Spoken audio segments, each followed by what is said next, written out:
Hey guys, welcome to another episode. It's Troy. The moment you need her, you lose her. Okay? The moment you need her, you lose her. All right? Need. What is need? Neediness. Okay? It's inherently an unattractive term. All right? And anybody who needs something too much is unlikely to get that thing. It seems to be a universal law of the universe that is unexplainable and intangible, and I don't know the scientific basis for it. Perhaps there is some, perhaps there isn't, but it seems to be an operating feature of the universe that whatever you need too much, you tend not to get, okay?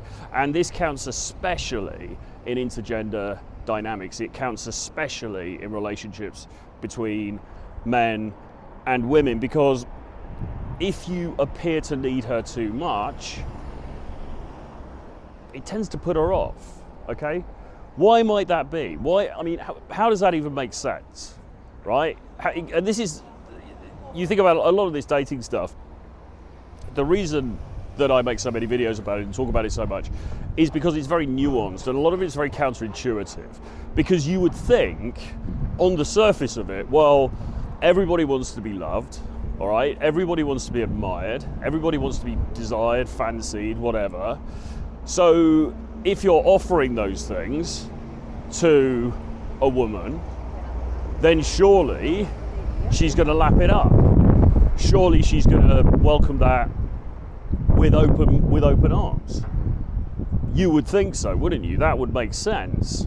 Regrettably, it doesn't work like that. And I think the reason it doesn't work like that, certainly in the West, I mean, I'm in London right now. You could be in New York City, you could be in Miami, you could be, I don't know, in Western Europe somewhere, you could be in Paris or something. Any of the major global international hubs, right? I think the reason it doesn't work like that is because of the amount of competition that there is in the dating marketplace, all right? You know, you're not the only game in town, okay? In fact, and it's not even about in town, it's about in the world, right? Because, as I say, right now, we're in West London, we're walking around. There are, without any shadow of a doubt, there are women here walking past us now who are on dating apps or Instagram, and they are being hit up by guys from all over the world, from different countries, right? And some of those guys are going to be extremely high value, all right? This is just the reality. We've talked about this before. We're living in a global dating marketplace, okay? We're not living in, you know, this isn't like sort of 1978 where the only people you could date were the people who lived in your small local town, all right? This is an economy, a dating economy, in which a girl can get a DM from a dude in Dubai, and he can say, hey, listen, we're having a party this weekend, why don't you come over? And she goes, yeah, and he books her the tickets. She goes to Dubai. She hooks up with this guy from Instagram, just like that. And this kind of shit is happening the whole time. And, you know, I don't want to get into talking about Dubai specifically. It could be any, I'm using that as an example, it could be any location, right? So this kind of stuff is happening the whole time. And what that means is that there is renewed and enhanced competition, okay? And therefore, any sense of neediness, what does that communicate? It communicates that you don't have options, all right? It communicates that you are living in scarcity. It communicates that you just don't have the pulling power that some of these other guys do. Now, you could say, well, isn't texting a woman halfway across the world and asking her to come to a yacht party, isn't that needy? Well, it kind of depends how you couch it, really. I mean, it could be deemed needy, but on the other hand, it could be presented as, I'm a high value guy, I see something I like, I reach out and I try to, you know, I'm going to try to get you to come because you look like an amazing woman and I want to spend time with you. If you say no, I don't care. I've got another 150 women in my DMs that I could invite instead. It just so happens that you've caught my attention, right? That's more the mindset that these, in inverted commas, high value guys have. So they're not being needy, they're just being opportunistic. They're just putting out there what they can offer because of the wealth that they have, or the influence that they have, the resources that they have, or whatever. So I'm not saying that you need to become the dude on the yacht, although it would probably help, but I'm not saying you have to become that guy. What I am saying is you have to recognize that we are not operating on an even playing field, okay?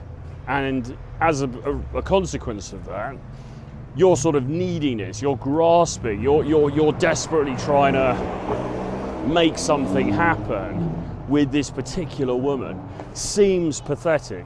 It seems needy. It seems weak. It seems just... This is what women talk about when they talk about getting the ick, all right? It gives them the ick. Because it's like... And the other thing you've got to remember as well is that a lot of women, even extremely attractive women, extremely attractive people, will often be quite insecure in themselves. I mean, you can look at her and you can say, oh my God, she's stunning, she's beautiful. And that might be the case, but you can bet your life inside she's thinking, oh, but there's that other girl on Instagram and she's got more followers than me and she's so much better looking than me, and oh, if only I could be like her, if only my legs were as good as hers, whatever it is, all right? So she also has her own insecurities, even though you might not be able to see it. And when you seem so desperate to spend time with her, that also comes across as a red flag. Because, again, it's like, well, and here's the other thing. Women, even extremely attractive women, have their own stories of rejection, all right? There are extremely beautiful, hot women who have had guys dumping them, guys ghosting them, guys walking out on them, guys leaving them for, you know, inexplicable reasons or whatever. It's happened to every single hot girl out there, okay? So, again, you're competing with the ghosts of those men, because those men, unfortunately, have left their emotional imprint on her, right? You know, she's thinking, well, this guy, you know, Steve, he walked out on me, all right?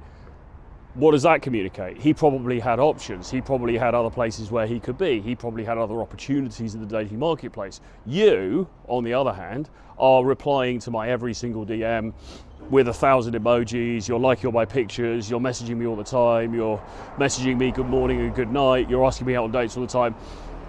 You are super desperate. Why are you not more like Steve, who probably saw the real me and chose to bail, okay? And that's a sad indictment of insecurity, you know, and we all have our insecurities, right, men and women. But once more, you're competing with the ghosts of former guys who've been less needy than you, and you're also rubbing up against her own insecurities about herself, okay? It's not a game you're going to win, all right? It's not a game you're going to win. So don't act like you need her too much, okay?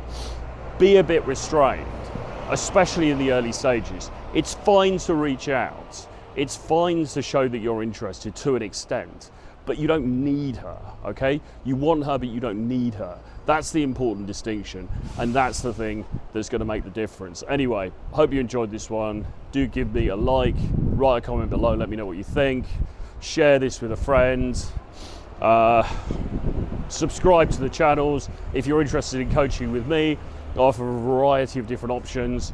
Email me, troy@realtroyfrancis.com, and I'll see you again very soon. Bye-bye.